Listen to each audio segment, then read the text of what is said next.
વરસાદી માહોલ જામ્યો છે। મોડાસા અને શામળાજી પંથકમાં વરસાદ વરસી રહ્યો છે।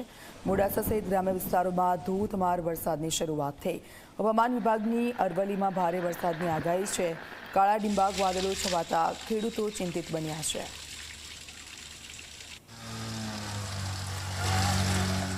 સંવાદદાતા મહર્ષ અમારી સાથે ફોનલાઈન પર જોડાઈ ગયા છે। મહર્ષ, કયા વિસ્તારોમાં હાલ વરસાદ છે?